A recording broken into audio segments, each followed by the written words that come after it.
Nó xua từ xưa hai sân đi dần, nó xua bao sân hay khó xia gì, đó rằng gì ra ya xua nhiệm đi, bỏ bỏ chùa chỉ quân đã trả bỏ.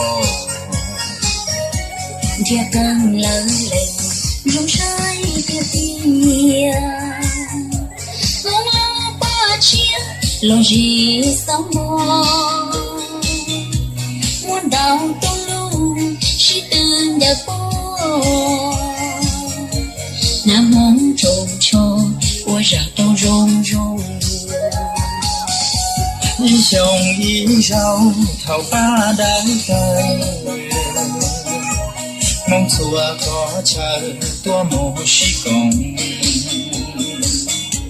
Nó chia bê trong đời bê hai mong, xua tù mong rong lúc xia cơ kia. Mong chia bê trong yêu mong đăng cử,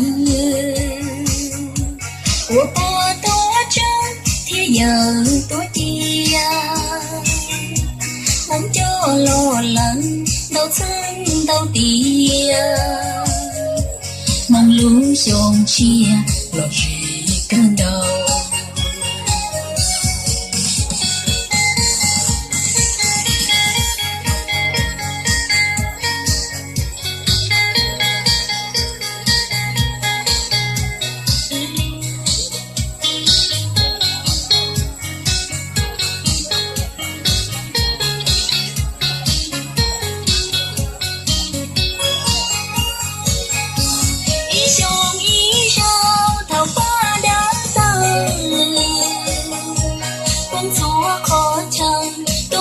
Sĩ công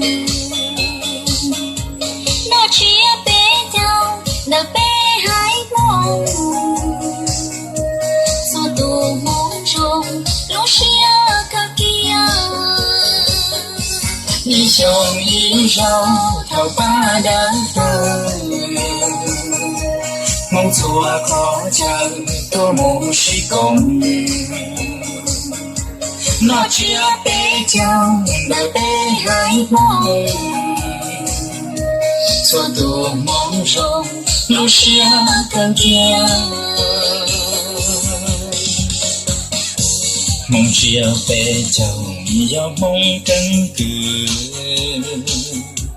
của bố tổ chân thế giờ tôi tia, mong cho lo lắng đau thân đau tía, mong lũ dòng xia lo gì cơn đau, mong lũ dòng xia lo gì cơn đau, mong lũ dòng xia lo gì cơn đau.